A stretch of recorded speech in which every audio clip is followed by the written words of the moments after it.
Good morning, students. Welcome back again to Sri Narayana Vidyalaya Kanhan online class. Subject English Bal Bharti Standard 7th.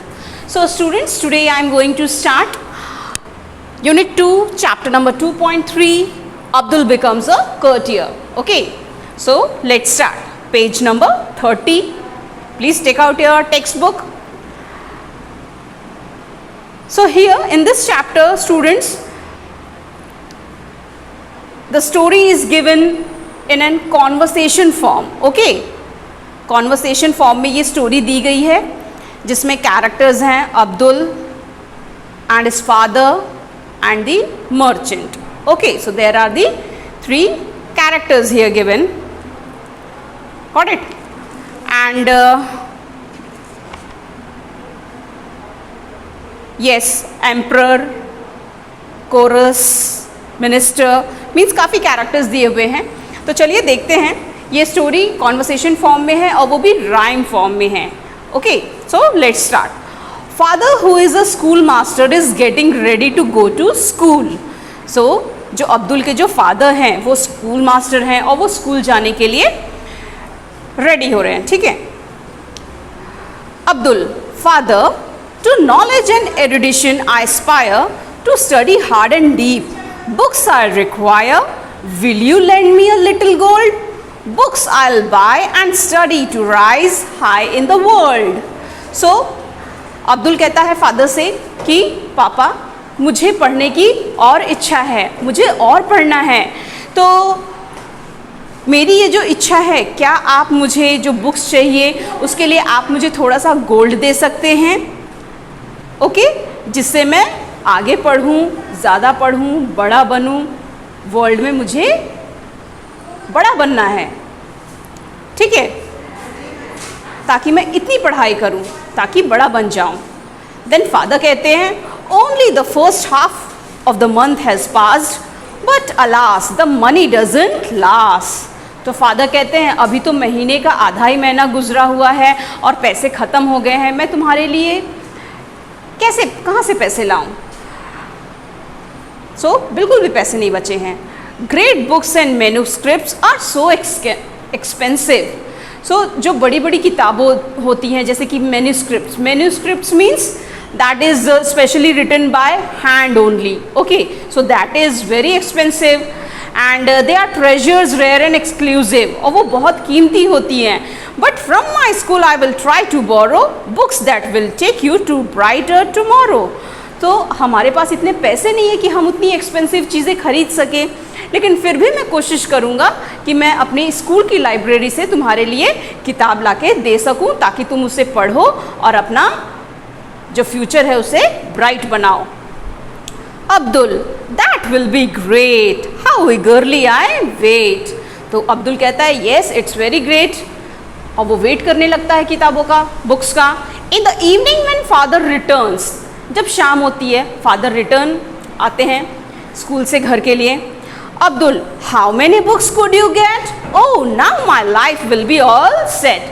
तो वो ईगरली बहुत father से पूछता है कि आपने कितनी किताबें लाई मेरे लिए? अब मेरी लाइफ पूरी सेट हो जाएगी, मैं बहुत सारा पढ़ाई करूँगा. Father, I am so sorry son, couldn't lay my hands on even one. So father कहते हैं oh my son so sorry I am, मुझे माफ़ कर दो, मुझे एक भी किताब नहीं मिली, मैं तुम्हारे लिए एक भी किताब नहीं ला सका. Chorus. So what do you mean by chorus? जैसे मैंने आपको बताया कॉन्वर्सेशन फॉर्म में है, ये एक ड्रामा स्किट है. ठीक है, तो बैकग्राउंड में जो म्यूज़िक बजती है उसे कोरस कहा जाता है. तो तभी कोरस जो है साउंड आता है. Poor Abdul is sad and dejected, ponders why my wishes are thus rejected, continues to do his daily course, reads borrowed books in tens and scrolls. An idea then crosses his mind to serve the rich and get paid in kind. So, chorus में क्या sound बजता है? That जो poor Abdul जो होता है वो बहुत दुखी हो जाता है कि oh no, and dejected means very unhappy, feeling very unhappy. And then ponders means सोचना. अब्दुल सोचने लगता है कि हर बार ऐसा ही क्यों होता है, मेरी जो विश होती है वो हमेशा अधूरी क्यों रह जाती है, मैं जो चाहता हूँ वो पूरी क्यों नहीं होती। और फिर डेली अपना जो वो काम करते रहता है वो करने लग जाता है। मीन्स दूसरों से बोरो करके, दूसरों से किताबें लेकर वो पढ़ने लग जाता है। Books in tens, tens means tens 10 किताबें, and scores means set of 20। So इस तरीके से वो अलग अलग किताबें लेकर दूसरों से बोरो कर कर पढ़ने लगता है, जैसा कि वो हमेशा करता है। तभी अचानक उसके दिमाग में एक आइडिया आता है। क्या है वो idea? That why not I will serve to the rich. Means क्यों ना मैं जो रिच पर्सन होते हैं, मर्चेंट होते हैं, उनको सर्व करूं, उनका काम करूं, और बदले में मीन्स मुझे जो चाहिए वो मिल सके। ज़रूरी नहीं है पैसा, बल्कि जो मुझे चाहिए, जैसे उसको पढ़ना है तो पढ़ने के लिए किताबें या और कुछ, ठीक है। तो उसके दिमाग में आइडिया आता है कि मैं क्या करता हूँ, जो अमीर जो लोग हैं जैसे कि मर्चेंट, तो मैं उनके यहाँ नौकरी करना शुरू कर देता हूँ और फिर मेरी इच्छा पूरी हो जाएगी। सी हियर स्टूडेंट्स, यहाँ पर जो मीनिंग्स दी गई है, you have to read this, okay. Erudition means learning, scholarly work. Scores means set of 20। In kind means payment given in the form of goods और services and not money, okay, जो कि मैंने बताया अभी। And here given the guess the meaning of brighter tomorrow. ये जो दोनों questions हैं ये हम अपने इंग्लिश वर्कशॉप के क्वेश्चंस के साथ कंप्लीट करेंगे, okay. Now page number 31। Now this is the scene 2। हमने जो अभी देखा ये क्या है? Scene 1। Now second scene. Abdul approaches a rich merchant. Abdul कहाँ पहुँचता है? एक रिच मर्चेंट के पास पहुँचता है। Abdul, I am a poor student, give me a chance to serve. तो वो बोलता है मर्चेंट को कि मैं एक गरीब स्टूडेंट हूँ, प्लीज़ मुझे मौका दीजिए अपनी सेवा करने का। ऑब्जर्व माई वर्क, पे ओनली वॉट आई डिजर्व। आप पहले मेरा काम देखिए और तभी मुझे पे करिएगा जो मैं डिज़र्व करता हूँ। पहले आप मेरा काम देखिए, काम आपको अच्छा लगे तभी आप पे करिएगा। Merchant, you appear to be smart to be my clerk, I will pay you well if honestly you work. तो मर्चेंट कहता है तुम बहुत ही स्मार्ट दिख रहे हो, क्लेवर हो, ओके, मैं तुम्हें एज अ क्लर्क अपॉइंट करता हूँ एंड उसके लिए मैं तुमको अच्छा खासा पे भी करूँगा, लेकिन अगर तुमने अपना काम ऑनेस्टली किया तो, ईमानदारी से किया तो। Some days pass, the merchant calls Abdul. So कुछ दिन बीतते हैं, फिर मर्चेंट अब्दुल को बुलाता है। Merchant, I am pleased with your work and loving care, you are indeed a gem, quite rare. I'll give you a reward if your demand is fair. तो merchant कहता है कि मैं तुम्हारे काम से बहुत खुश हूँ, तुमने अपना काम बहुत अच्छे से किया, बहुत ही केयरली, लविंगली किया, और तुम इंडीड ही मीन्स बेशक तुम एक जेम हो। जेम मीन्स बहुत ही कीमती, okay, and that find very quite rare. So मैं तुम्हें रिवार्ड देना चाहता हूँ, तुम जो मांगो लेकिन तुम्हारी डिमांड फेयर होनी चाहिए, मीन्स जिसे मैं पूरा कर सकूं, ऐसा मांगना जो मैं पूरा कर सकूं। अगर तुम्हारी डिमांड फेयर रही तो मैं बेशक तुम्हारी डिमांड पूरी करूंगा। अब्दुल एक्साइटेड, अब्दुल बहुत खुश हो गया। May I now read the books in your store, quench my thirst for knowledge, I need nothing more. तो वो तुरंत एक्साइटेडली क्या बोलता है, क्या मैं आपकी स्टोर से कुछ किताबें पढ़ सकता हूँ और अपनी नॉलेज की जो प्यास है उसे बुझा सकता हूँ, उसके अलावा मुझे और कुछ नहीं चाहिए, okay. Chorus, then again chorus started. Days passed by, दिन बीतते हैं धीरे धीरे।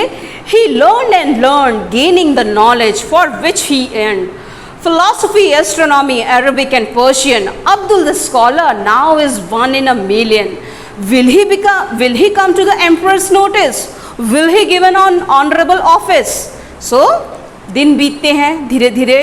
अब्दुल जो है बहुत सारा नॉलेज गेन कर लेता है एंड उसने बहुत सारी नॉलेज किसके बारे में गेन करी? Philosophy, astronomy, Arabic and Persian, okay. So now जो अब्दुल की जो गिनती है वो ग्रेट स्कॉलर्स में गिनती होने लगी, okay. Means scholars means those who are having a great knowledge and 1 in a million means million में उसकी एक की गिनती होने लगी। तो अब क्या एम्परर के ऑफिस में उसे कोई काम मिलेगा? क्या एम्परर की नज़र उस पर जाएगी? तो ऐसा सवाल कोरस करते हैं। नाउ फ्रेंड मीन्स एक दिन उसका दोस्त आता है, न्यूज़ फॉर यू अब्दुल, तुम्हारे लिए एक न्यूज़ है। The emperor has answered your prayer, the royal मुर्गी खाना is now under your care. So friend कहता है कि अब्दुल, एम्परर ने तुम्हारे सवाल का जवाब दिया है, तुमने जो प्रेयर मीन्स जो तुमने लेटर लिखा था, तुम्हें जो जॉब चाहिए थी, तो उसका आंसर आया है। एंड आंसर में क्या है? दैट रॉयल मुर्गी खाना इज़ अंडर योर केयर, तुमको एम्परर का जो रॉयल मुर्गी खाना है उसकी देखभाल के लिए बुलाया गया है। अब्दुल, व्हाट? द मुर्गी खाना फॉर मी अ स्कॉलर? तो फिर अब्दुल कहता है मुर्गी खाना और मेरे जैसे ग्रेट स्कॉलर के लिए? इंटेलेक्चुअल, सजेशियस, astute, made a poultry keeper. What do you mean by sagacious? Wise. Astute means intelligent. So all the three words are similar, means intelligent. यानी मेरे जैसे इंटेलिजेंट के लिए कौन सा काम आया है कि मैं पोल्ट्री कीपर बनूं? रॉयल मुर्गी खाना उसका पोल्ट्री कीपर बनूं? नेवर माइंड, अच्छा कोई बात नहीं। The chance I won't refuse, ये चांस मैं बिल्कुल भी मिस करने वाला नहीं। It is an opportunity, I put it to good use. मुझे एक अपॉर्चुनिटी मिली है कि मैं एम्परर की कुछ सेवा कर सकूं, तो कोई बात नहीं, मैं ये काम कर लूँगा। कम से कम मुझे ये अपॉर्चुनिटी तो मिली और जिसका मैं बहुत ही गुड तरीके से यूज़ करूँगा। So here given also the meanings of this page. Okay students, you can read here, and this question we will do with our English workshop questions. So till that we had seen, I hope you had understood up to this much part, and the remaining part of this story we will see in our next class. Till that, thank you.